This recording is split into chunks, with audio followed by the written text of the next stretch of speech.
Hello students, I welcome all of you in this third session of function, that is function 3.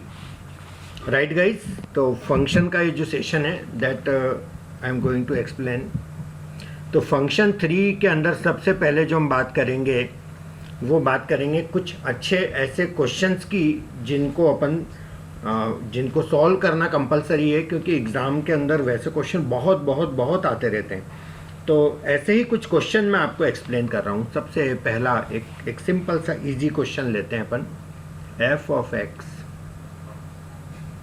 Multiplied by f of y equal to f of x y, and question के साथ में ये भी आपको दिया है f2 equal to 4, और आपको फाइंड करना है f1/2 कितना होगा, और x and y are real numbers. This is given in the question. x और y का वैल्यू आप कोई भी रियल नंबर ले सकते हैं यहाँ पर। Is that clear guys? अब अपन ट्राई करते हैं कि अपन इसको कैसे सॉल्व करें।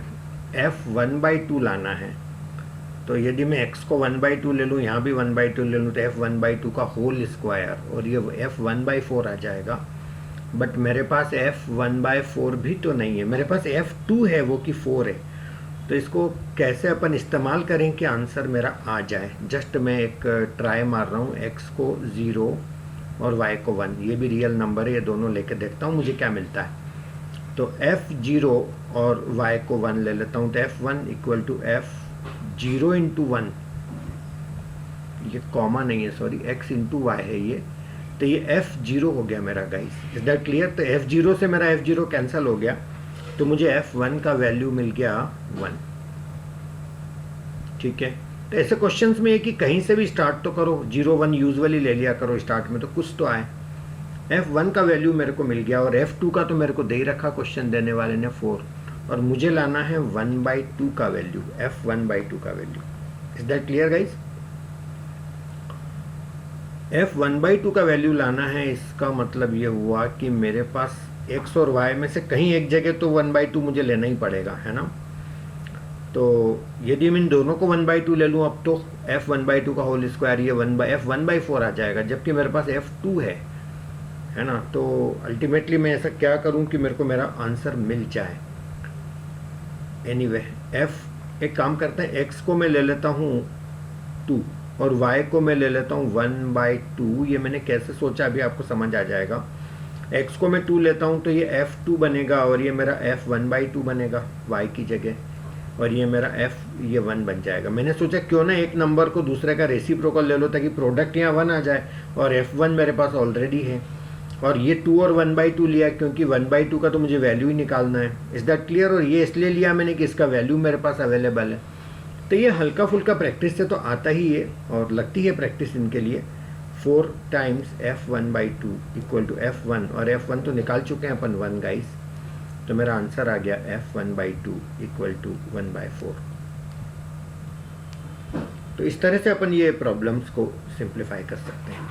Move on to next question. ऐसे और भी क्वेश्चन है बहुत अच्छे, वो अपन लेते हैं। नेक्स्ट क्वेश्चन मेरा है f1 plus 2f2 plus 3f3 dash dash dash n fn equal to n square plus n fn। Find f 2020 कितना होगा, ये मेरा क्वेश्चन है। n is greater than equal to 2 के लिए ये फंक्शन डिफाइंड है, और साथ में ये भी दिया हुआ f1 इक्वल टू 1। f1 का वैल्यू दे रखा है 1। क्लियर? अब यहाँ पर सबसे पहले हम स्टार्ट करेंगे इस प्रॉब्लम को सॉल्व करना। तो सबसे पहला अपन काम ये करते हैं कि अपन इसमें सिर्फ 2 टर्म लिख रहा हूँ मैं, f1 प्लस 2f2। तो देखो, जब ये फंक्शन n तक जा रहा है तो यहाँ n आ रहा सब जगह, तो जब मैं 2 तक ले जाऊंगा तो ये राइट साइड में मैं 2 ही लिखूंगा, तो ये मेरा बनेगा 2 square plus 2f2। Is that clear? थोड़ी सी ये आदत डाल लो, प्रैक्टिस कर लो इस चीज़ की। सपोज करिए आपका फंक्शन यदि मैं 3 टर्म तक ले जाऊं, जैसे f1 plus 2f2 plus 3f3, तब उस केस में आप इसको ऐसा बोलना 3 square plus 3f3। Yes no, is this clear guys? जैसे इसको मैं फर्दर सिंप्लीफाई करूं तो मेरे को क्या मिलता है, f1 तो उन्होंने दे ही रखा है 1, सो 1 प्लस 2f2 इक्वल टू मेरे को मिलेगा 2 स्क्वायर 4 प्लस 2 6f2। फिर इसको और सिंप्लीफाई करूं तो मुझे क्या मिलेगा, ये 2f2 को इधर ले लेंगे तो 6f2 में से माइनस हो जाएगा, तो ये बनेगा 1 इक्वल टू 4f2। तो मेरा f2 क्या बना, 1/4। ये मेरा f(2) का वैल्यू आ गया। Is that clear? चलिए ये अब इसको और सिंप्लीफाई करके देखते हैं अपन। ये जो मेरा रिजल्ट है f1, ये तो मेरे पास है ही ऑलरेडी 1, ट्वाइस ऑफ f2 अपन निकाल ही चुके हैं 1/4, plus thrice of f3 equal to 3 square 9 plus 3 12 times f3। Is that clear guys? तो ये 2 1 जा 2 2 2 जा 4, तो ये 1 प्लस 1/2, इसको डायरेक्ट 3/2 लिख देने में कोई दिक्कत नहीं है। 1 प्लस 1/2 बताने की जरूरत तो नहीं, 1 प्लस 1/2 3/2 होता है ना? हाँ चलिए, और ये 3f3 को इधर ले लो।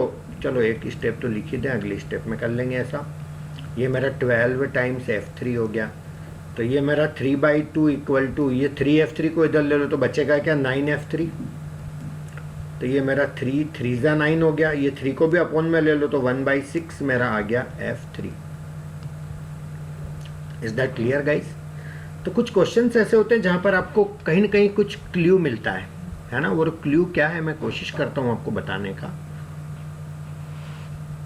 f1 तो उन्होंने दे ही रखा था 1, f2 मैंने निकाला और वो मेरा आया 1/4, और जब मैंने f3 निकाला तो वो मेरा आ रहा है 1/6, है ना? आप चाहें तो 2-3 और निकाल कर देख लेना, ऑल्दो जरूरत नहीं है, आपको क्ल्यू मिल गया यहाँ से। जब यहाँ 2 है तो यहाँ 4 आ रहा है डबल, जब यहाँ 3 है तो यहाँ 6 आ रहा है डबल। इसका मतलब जब यहाँ 4 ले तो पक्के से यहाँ क्या आएगा, 8 आएगा। चाहो तो पूरा करके देख लेना, ऐसे 4 तक लिख लेना एंड सिंप्लीफाई कर लेना, तो आंसर बन जाएगा। That is not a problem. तो ऐसे करते करते आपको क्या फाइंड करना था, f2020। तो जब आप f2020 लिखोगे तो यहाँ आना चाहिए 1/4040, यानी कि इसका double. This is my answer. ऐसा तो कुछ ऐसे क्वेश्चन भी होते हैं। अब आप देखो ये क्वेश्चन आपने बना लिए तो फिर भले ही आपको चाहे 1 1 on 2 into ये वो सब चीज़ें नहीं पता हो तो भी चलेगा। तो गाइज इस तरह के क्वेश्चन जहाँ थोड़ा थोड़ा स्मार्ट वर्क होता है उनकी प्रैक्टिस करो। और कैट और जेट और IPM जैसी एग्जाम में तो स्पेशली ज़्यादा क्वेश्चन ऐसे ही पूछे जाएंगे जिसमें स्मार्ट वर्क होता है रादर देन कोई डीप नॉलेज या हार्ड वर्क होता है। वो लाइन आपकी IIT JEE वाली तो उसमें ज़्यादा जाता है। तो गाइज ये आपको ध्यान रखना इन चीज़ों का। एक और बहुत बेहतरीन क्वेश्चन स्मार्ट वर्क वाला बताता हूँ मैं आपको।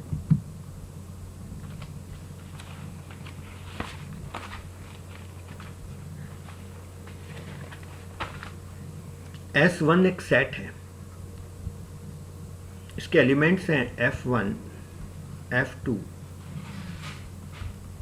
F3 dash dash dash. S2 फिर एक सेट है आपके पास, उसके एलिमेंट हैं G1 G2 G3 dash dash dash. S3 फिर एक सेट है जिसके एलिमेंट है H1 H2 H3 dash dash dash. Is that clear? और साथ में आपको ये भी दिया हुआ है कि जो F1 है वो छोटा है F2 से और F2 छोटा है F3 से। इसी तरह से इसमें भी ऐसा ही है, G1 छोटा है G2 से, G2 छोटा है G3 से, और H1 छोटा है H2 से, और H2 छोटा है H3 से। ऐसे ऐसे चलता जा रहा है। मतलब ये सारे असेंडिंग ऑर्डर में ही लिखे हुए हैं सेट। Is that clear? साथ में क्वेश्चन में ये भी दिया है कि जो S1 union S2 union S3 ये तीनों सेट का यूनियन, यानी तीनों सेट के एलिमेंट मिला दें तो वो हमारा नेचुरल नंबर का सेट बनता है n। इसका मतलब ये कोई फंक्शन मत समझना, ये ऐसे ही लग रहा है F1 F2 F3, बस ये नेचुरल नंबर से जिनके सिंबल दे रखे हैं ये ऐसा। तो ये सारे नेचुरल नंबर का यूनियन n दे रखा है, एंड साथ में ये भी दे रखा है कि S1, S2, S3 are disjoint. तीनों डिसजॉइंट सेट है। इसका मतलब क्या हुआ? डिसजॉइंट का मतलब दो सेट में कोई भी एलिमेंट कॉमन नहीं है, तीनों सेट के एलिमेंट भी अलग अलग हैं, और सबको मिला दो तो नेचुरल नंबर सारी दुनिया के आ जाते हैं, कोई छूटता भी नहीं है, कोई डबल भी नहीं आ रहा है। Is that clear? इतनी चीज आपको क्वेश्चन में दे रखी है। अब क्वेश्चन में आपको दो इक्वेशन भी दे रखी है, वो भी बता देता हूं मैं आपको क्या दे रखी है गाइस। एक इक्वेशन आपको दे रखी है g of n equal to h of n plus 1, और एक इक्वेशन दे रखी है f of n equal to h of gn plus g of hn।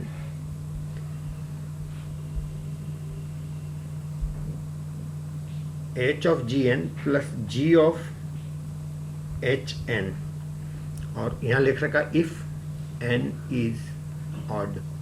n odd है तो ये दे रखा है, और fn का एक और वैल्यू दे रखा है h of gn plus g of hn if n is even, right. Find, क्या क्या फाइंड करना है वो मैं आपको बता देता हूं। एक तो उन्होंने पूछा h1 कौन है, g2 कौन है, और f1 कौन है। ये तीन चीजें आपको निकालनी है। Find f1, h1 sorry, g2 और f1, ये सब फाइंड करना है।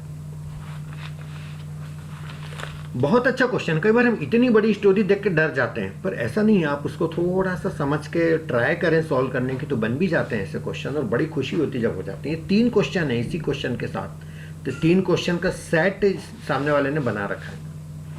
Is that clear? चलिए अब अपन बात करते हैं। सबसे पहले स्टार्टिंग करते हैं h1 की। हु इज h1, ये हमारा क्वेश्चन है। यहां से स्टार्ट करते हैं अपन। Who is h1? h1 हो ही कौन सकता है, ये सोचते हैं।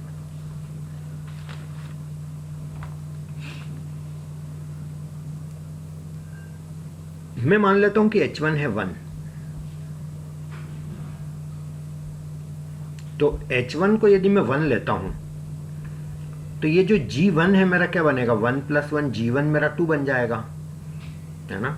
और यदि मैं h1 को 2 लेता हूं सपोज, तो ये g1 मेरा क्या बनेगा? h1 2, तो 2 प्लस 1 ये मेरा 3 बन जाएगा, है ना। अच्छा, इसको देख के इतना तो समझ आ ही रहा है, ये जो मेरा इक्वेशन है gn equal to hn plus 1 की h का हर वैल्यू g के हर वैल्यू से छोटा है ना।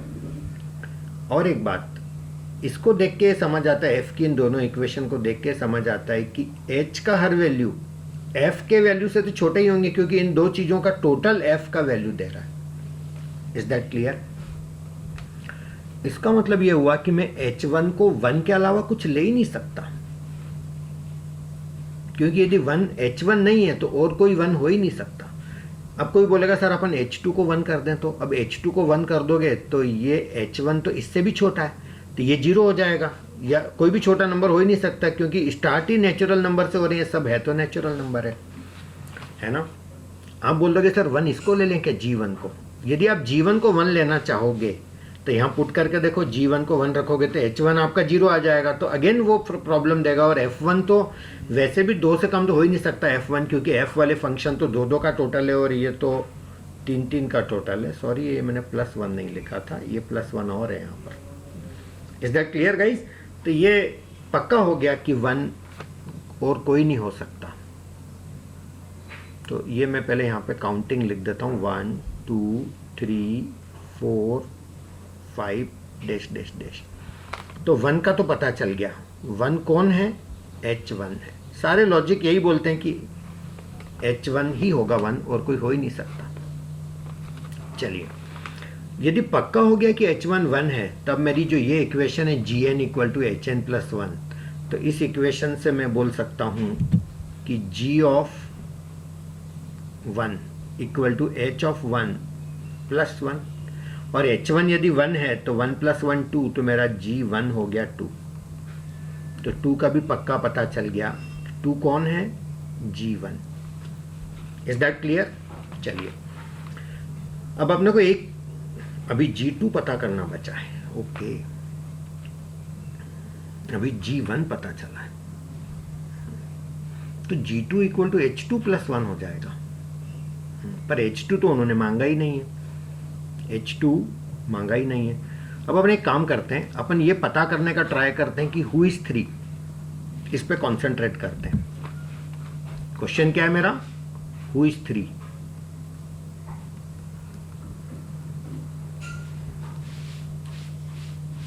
सबसे पहले मैं ये ट्राई करके देखता हूं कि जो 3 है ना मेरा, वो है सपोज मेरा F1 है ना, क्योंकि अभी F वाली सीरीज ही हमने स्टार्ट नहीं करी है। और यदि मेरा F1 3 है तो पहले तो F1 का फार्मूला लिख लो। F1 है कौन?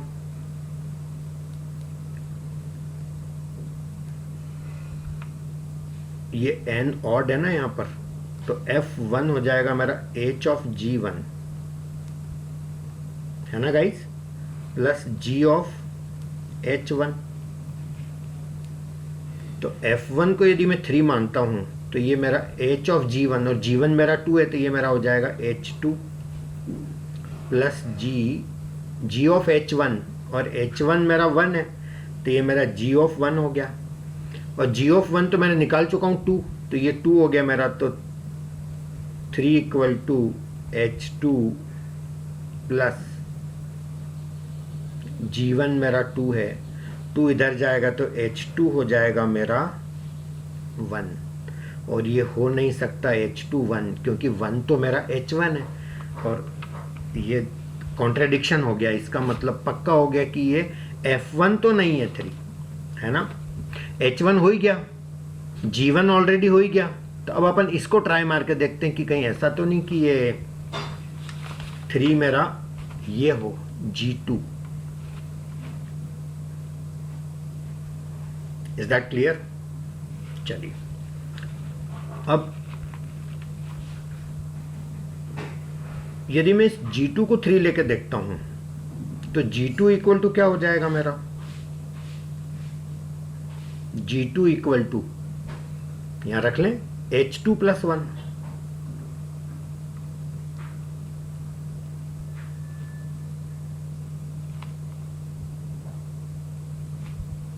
और H2 और G2 में से तो मुझे कुछ भी नहीं पता है ना। तो ये जो मेरा 3 है, ये कौन कौन हो सकता था? पॉसिबिलिटीज अपन देखें। देखो H1 तो क्लियर है, वो तो हो ही गया, H1 को तो हटा दो, G1 को भी हटा दो। अब बचे ये 3, F1, G2 और H2। तो F1 भी नहीं है, अपन ने देख लिया, ये कॉन्ट्रडिक्शन दे रहा है। अब क्या बचा? G2 और H2। तो G2 और H2, एक बार G2 के लिए एक बार अच्छे से देख लेते हैं। G2 = H2 + 1। Is that clear? और मैं ये 3 अब की बार किसको एज्यूम कर रहा हूँ? G2 को। तो इसको मैं 3 एज्यूम करता हूँ, तो मेरा H2 + 1 आ जाएगा ये। और ये मेरा 1 को इधर ले लूँ तो 2 = मेरा H2 आ गया, तो H2 मेरा 2 हो गया। ये भी कॉन्ट्रडिक्शन है, गलत हो गया। 2 मेरा H2 हो ही नहीं सकता, क्योंकि 2 तो मेरा G1 है। Yes no? तो बचा ही कौन? और तो कोई पॉसिबिलिटी बची नहीं थी।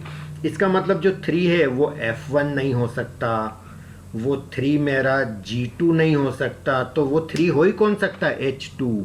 तो गाइस पता चल गया 3 कौन है मेरा? H2। Is that clear?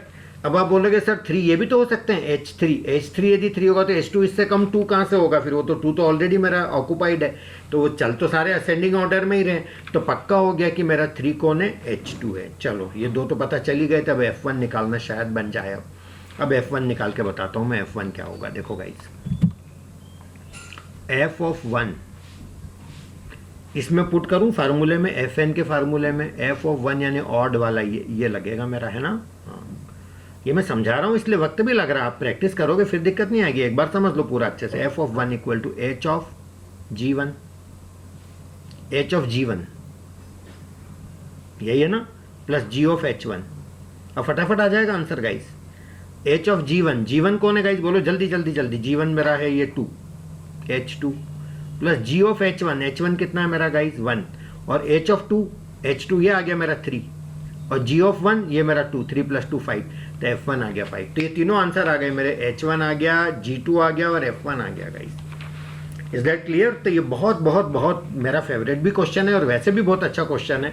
ऐसे स्मार्ट वर्क वाले question specially CAT, XAT, IPM, IIFT, NMAT, इन एग्ज़ाम्स के अंदर आते हैं और लाखों बच्चे, सैकड़ों भी नहीं, हजारों भी नहीं, लैक्स में बच्चे अपीयर होते हैं इन एग्ज़ाम्स में। मैं आप सबसे अपील करना चाहता हूँ, आप जहाँ भी बैठे हों, किसी भी छोटे से छोटे विलेज में भी हैं, तो आप ये मत सोचिएगा कि हम कैसे तैयारी करें, हम कैसे वहाँ पर भी ये इंटरनेट और ये टेक्नोलॉजी अब इतना एडवांस हो गया है कि आप घर में बैठ करके नोट्स क्या, मटेरियल क्या, ऑनलाइन क्लासेस क्या, बेस्ट से बेस्ट आपको मिल सकता है गाइस। Is that clear? चलिएगा फिर आगे बढ़ते हैं।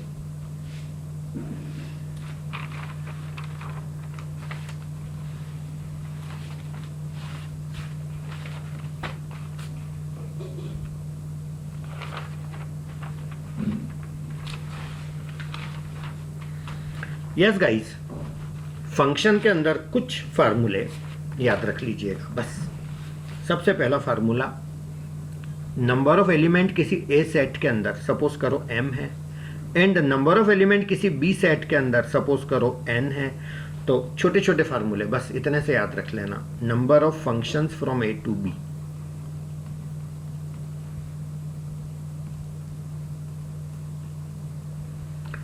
ए टू बी कितने फंक्शन बन सकते हैं? सिंपल सा फार्मूला n पावर m, याद रख लीजिएगा। सेकंड पॉइंट है नंबर ऑफ 1-1 फंक्शंस, कितने 1-1 फंक्शन बन सकते हैं ये पूछा हो। नंबर ऑफ 1-1 फंक्शंस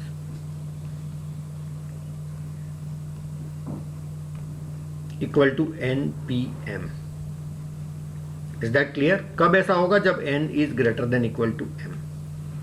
दोनों बराबर है फिर तो उत्ते का फैक्टोरियल हो ही जाएगा, that is not a problem. फिर एक चीज और याद रखिएगा, नंबर ऑफ 1-1 फंक्शंस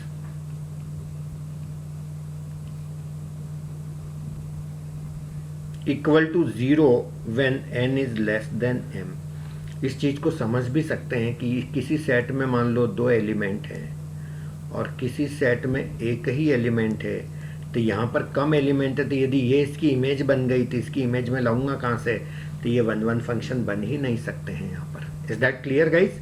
चलिएगा नेक्स्ट पॉइंट याद रखना, number of onto functions, कितने ऑन टू फंक्शन बनेंगे वो भी याद कर लो। Number of onto functions, इसके लिए आप ऐसे याद रख लीजिएगा, n की power m minus nc1, n-1 की पावर m, ये ऑल्टरनेट साइन चलेगा, यहाँ प्लस है तो यहाँ माइनस है, फिर आगे प्लस, प्लस nc2 और n-2 की पावर m, ऐसे चलता जाएगा ये कब तक? जब तक 0 नहीं आ जाता अपने आप। जैसे n मान लो 3 है तो ये जब यहाँ पर 3 आएगा तो 3 - 3 0, तो ऑटोमेटिक आपका स्टॉप हो जाएगा वहाँ पर। So this is my onto functions का आंसर। पहला plus sign, then minus, then plus, then again minus, ऐसे ऑल्टरनेट चलता जाएगा। इस तरह से आप फंक्शंस कभी पूछे आपको तो ये निकाल सकते हैं। Is that clear guys? चलिए अब अपन आते हैं next point, graph of function पे। ग्राफ कैसे बनाते हैं फंक्शंस के?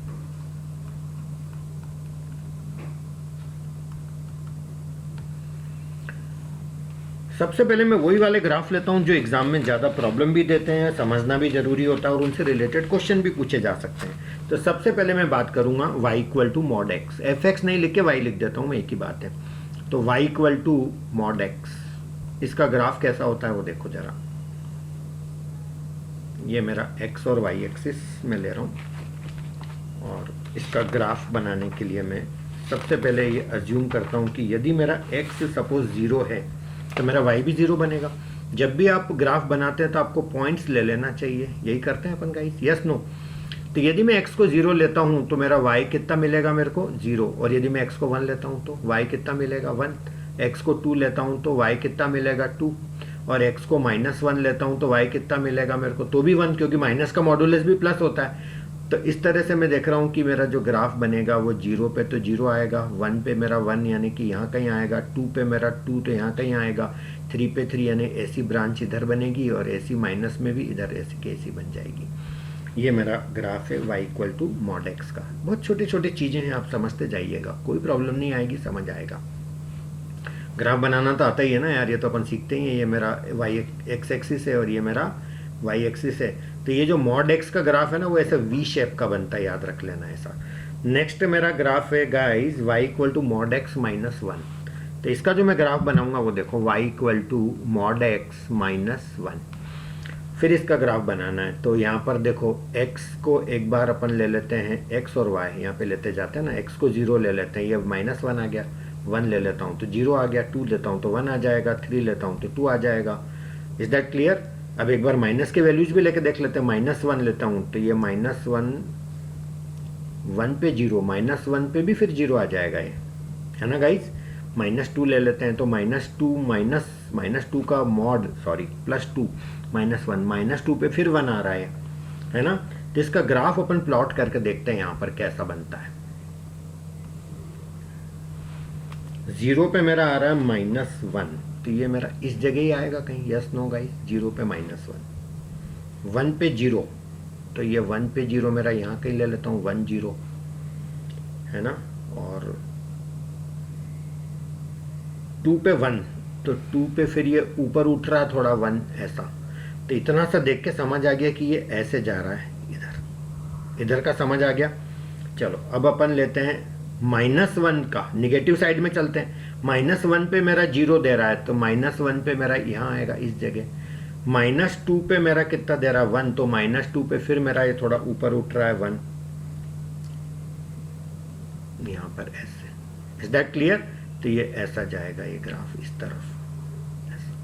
तो ये मेरा ग्राफ बना y equal to mod x minus 1 का। तो आप देख रहे हो कि जब y equal to mod x था तो मेरा ये सेंटर से ऐसे जा रहा था, और ये मॉड x माइनस 1 है तो ये एक कदम नीचे हो गया। और यदि मॉड x माइनस 2 होता तो ये 2 कदम नीचे, ये और नीचे ऐसा बनता। मॉड x माइनस 3 होता तो ये 3 कदम नीचे बनता। Is that clear? तो ये इस तरह से इनके ग्राफ बनते जाते हैं। ठीक है गाइज, चलिए next question. y equal to mod x minus 2, एक बार और बना के देख ही लेते हैं इसको। बात तो कर ही रहे हैं अपन, समझ लेते हैं एक बार और अच्छे से। y equal to mod x minus 2, तो x को मैं 0 ले रहा हूँ तो y कितना बनेगा मेरा, या x और y ऐसे लिख दो ना। 0 ले रहा हूँ x को, तो ये मेरा y कितना बना माइनस 2। 1 ले रहा हूँ माइनस 1, 2 ले रहा हूँ 0, 3 ले रहा हूँ 1, 4 ले रहा हूँ 2, ऐसे चलता जाएगा। अब वो नेगेटिव वाले भी लेके देख लेते हैं। माइनस 1 यदि मैं x को लेता हूँ तो माइनस 1 का मॉडुलस 1, 1 माइनस 2 फिर माइनस 1। माइनस 2 लेता हूँ तो माइनस 2 का मॉडुलस 2, 2 माइनस 2 0। माइनस 3 लेता हूँ तो माइनस 3 का मॉडुलस 3, 3 माइनस 2 1। अब अपन एक प्लॉट करके देख लेते हैं, अपने को अंदाजा लग जाएगा। 1 2 3 4, minus 1 minus 2 minus 3 minus 4, 1 2 3 4, minus 1 minus 2 minus 3 minus 4, ऐसे चलता जाएगा। अब 0 पे माइनस 2 यानी मेरा यहाँ पॉइंट आएगा। 1 पे माइनस 1, तो ये मेरा 1 पे माइनस 1 यहाँ कहीं आएगा गाइस। Is that clear? 2 पे 0, तो ये यहाँ पर आएगा। इसका मतलब मेरा ग्राफ ये ऐसे जाएगा इस तरफ। Is that clear? चलो 2 पे 0 हो गया, 3 पे 1 तो और बढ़ता ही जाएगा, 4 पे 2, तो ये मेरे पॉजिटिव साइड का तो ठीक है, समझ आ गया। अब ये नेगेटिव साइड में देखता हूँ क्या पोजीशन बनती है। अब यदि मैं माइनस 1 लेता हूँ तो मेरा वैल्यू आता है माइनस 1। Is that clear? हाँ, प्लस 1 पे भी मेरा माइनस 1 आया था और माइनस 1 पे भी माइनस आ रहा है। प्लस 2 पे 0 आया था और माइनस 2 पे भी 0 आ रहा है। मतलब वो सिमेट्रिकल जैसा ही बनेगा, बस ये ऐसे उठेगा वो। तो ये मेरा माइनस 1 पे माइनस 1 और ये फिर मेरा 2 माइनस 2 पे 0, यानी ये इस टाइप से फिर उधर उठ जाएगा ये ग्राफ। अगेन ग्राफ तो वी शेप का ही बन रहा है, बस वो 2 कदम नीचे शिफ्ट हो गया। Is that clear guys? तो मॉड x माइनस 1 था तो 1 कदम नीचे शिफ्ट हो गया। मॉड x माइनस 2 है तो 2 कदम नीचे शिफ्ट हो गया, है ना। एक और नया फंडा बताता हूँ, देखो क्या। सपोज करो y इक्वल टू, आपको कोई बोले कि मॉड x माइनस 2 और इसके ऊपर भी मैं मॉड लगा देता हूँ, डबल मॉड ये ऐसे।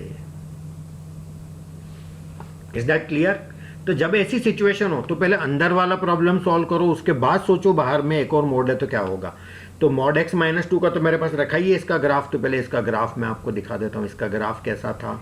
इसका ग्राफ ये 2 कदम नीचे से ऐसा था, ये ऐसा और ऐसा। Is that clear?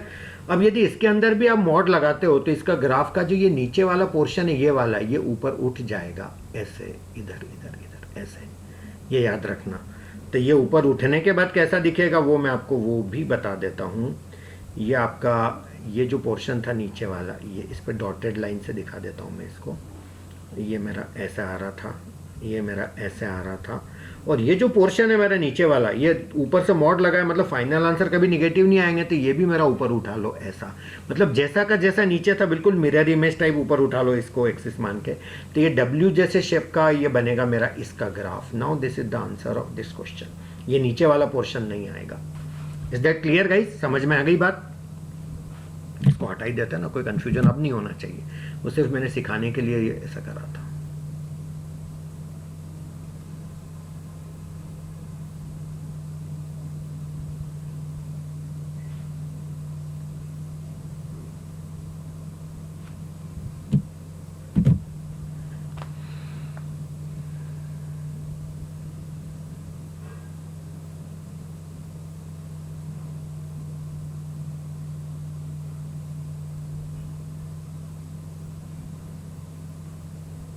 सॉरी, ये ऐसा था, ये स्ट्रेट लाइन है थोड़ी, है ना, ऐसा नीचे वाला पोर्शन नहीं आएगा।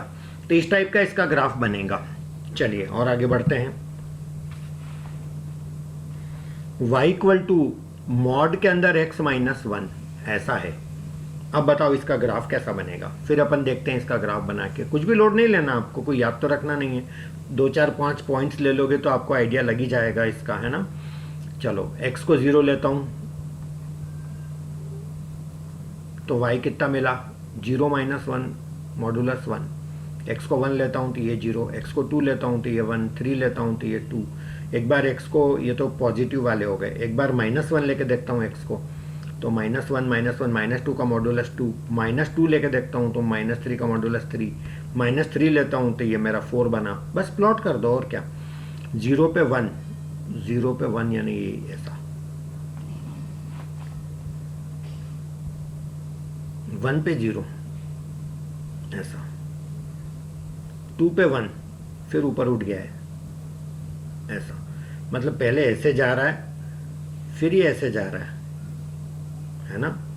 3 पे फिर 2 फिर ऊपर उठता ही जाएगा। अब तो पॉजिटिव में तो कोई ऐसा प्रॉब्लम नहीं है। अब निगेटिव लेके देखते हैं। -1 पे 2,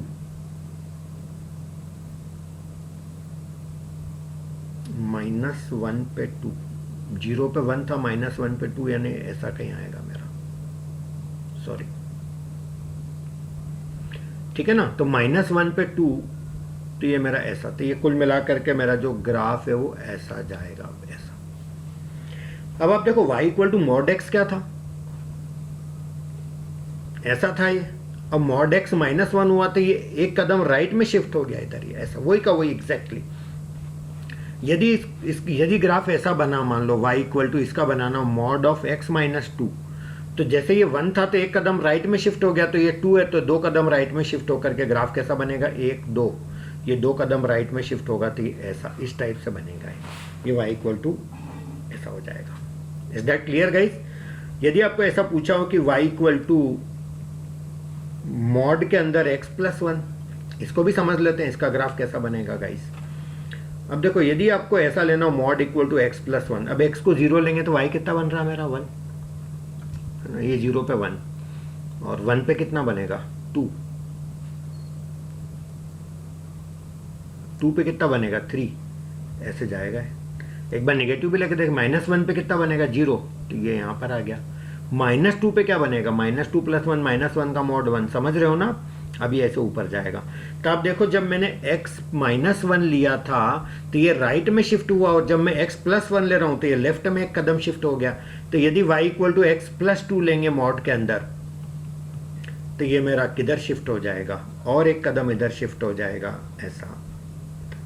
तो ये चीज़ें आपको याद रखना है। Is that clear? तो यहाँ पे से उल्टा चल रहा है, माइनस है तो राइट में शिफ्ट हो रहा है, प्लस है तो लेफ्ट में शिफ्ट हो रहा है। इस तरह से आप चीज़ों को मैनेज कर सकते हो, कोई दिक्कत तो नहीं। और पूरे फंक्शन पे ही मॉडुलस है तो नीचे तो जाएगा ही नहीं ग्राफ, वो तो आना तो ऊपर ही है। तो इतनी चीज़ें याद रखिए, एक दो ग्राफ और आपको समझ लेना चाहिए। यूजुअली ट्रिग्नोमेट्रिक फंक्शन कोई पूछता है कोई नहीं पूछता है, सबका अपना अपना सिस्टम है, बट ठीक है आपको थोड़ी सी नॉलेज होनी चाहिए।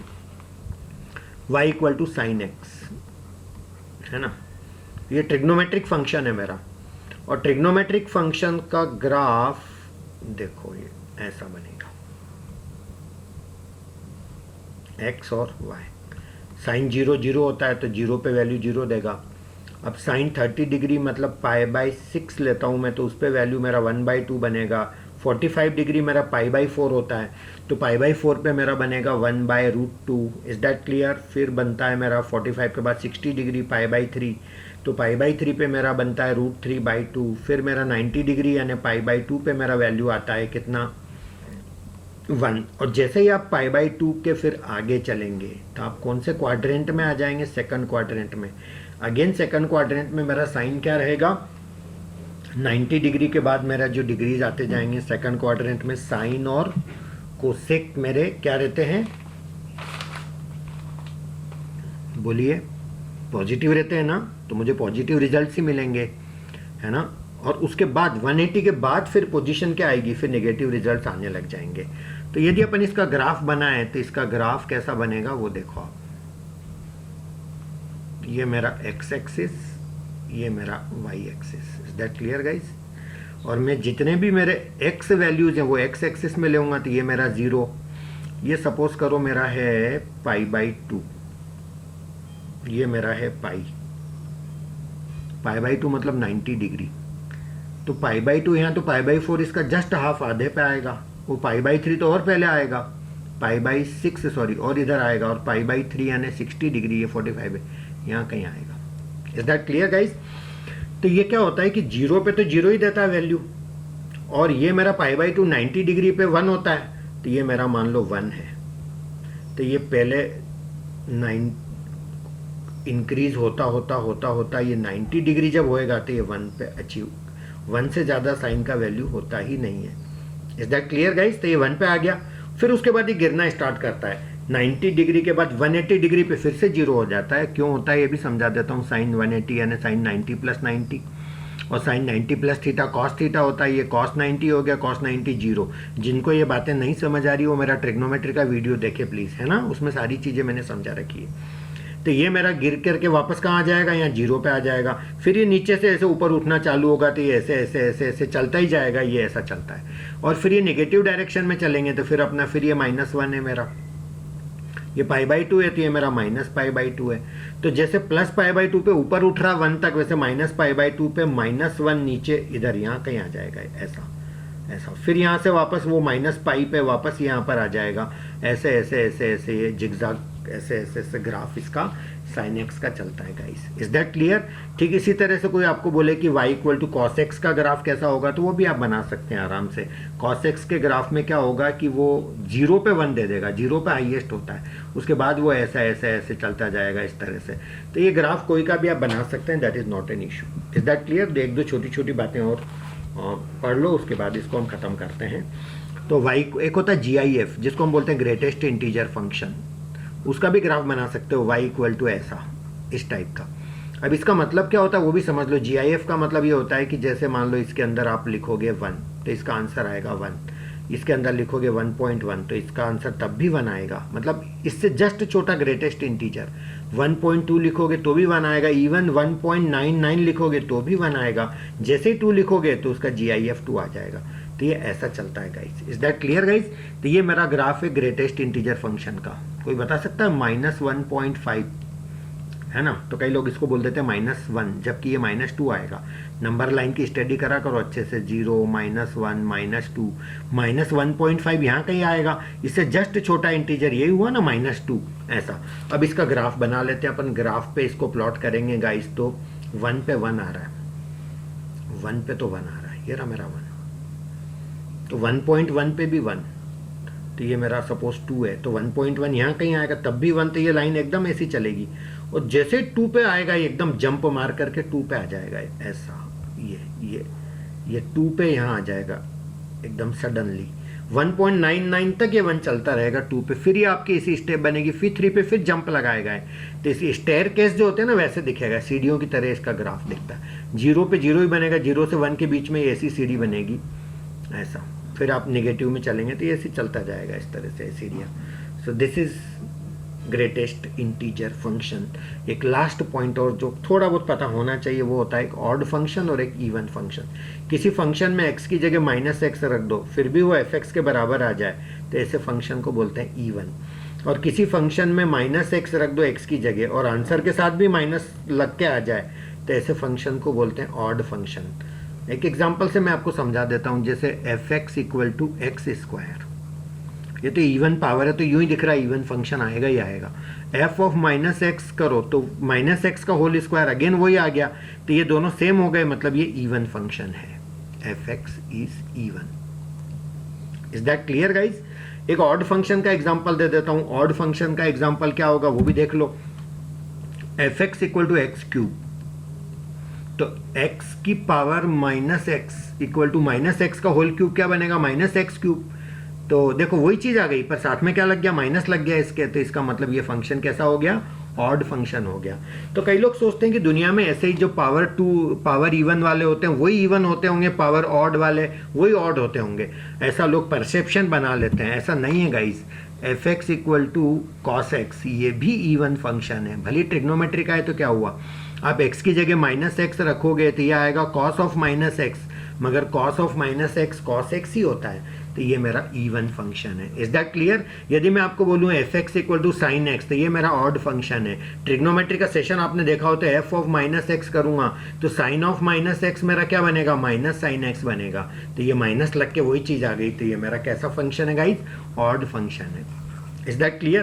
तो ये बेसिक मोटा मोटा हर चीज मैंने आपको बताई है जो कॉम्पिटिटिव एग्जाम में लगती रहती। ऐसे तो और भी कई सारी चीजें होती जिनका कोई एंड नहीं है। फंक्शन इतने ज़्यादा फंक्शन, इतने ज़्यादा क्वेश्चन। अच्छा, इनके नाम से मत डरिएगा, कई बार क्या होता है जैसे साइन इनवर्स x है तो लोग इसको इनवर्स फंक्शन बोल देते हैं। हाँ तो ठीक है ना, क्या दिक्कत है?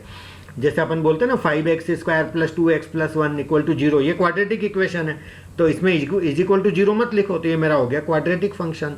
ये 1/x है तो लोग इसको बोल देते हैं रेसिप्रोकल फंक्शन। e⁻x है तो लोग इसको बोल देते हैं exponential function. log x log(x) तो ये log x है तो इसको लॉगरिथमिक फंक्शन बोल देंगे। कभी इसके अंदर ऐसा लिखा है तो इसको ग्रेटेस्ट इंटीजर फंक्शन बोल देंगे। तो गाइस ठीक है ना, उससे क्या दिक्कत है? ये तो नाम है, जैसे अपन बोलते हैं ना ये आलू का डिश है, ये पनीर का डिश है, ये मैंगो का ये वो है शेक है, ये वो है, ये है ना। भूख लगने लग गई होगी आपको है ना मेरी बातों से? यस गाइस, चलिए ठीक है। तो अब मैं अपना लेक्चर वाइंड अप कर रहा हूँ। प्लीज़ रिवाइज करते रहिएगा। ये मेरे तीनों सेशन फंक्शन के बहुत एक से एक सारे क्वेश्चंस वगैरह हर चीज़ मैंने आपको समझाई है अच्छे से। चैनल को सब्सक्राइब करिएगा, चैनल पे बने रहिएगा और ज़्यादा से ज़्यादा लोगों को सब्सक्राइब करिएगा, है ना गाइस? खुद जियो, औरों को भी जीने दो, तभी तो जीने का मतलब है ना। Okay guys, thank you so much, have a nice day.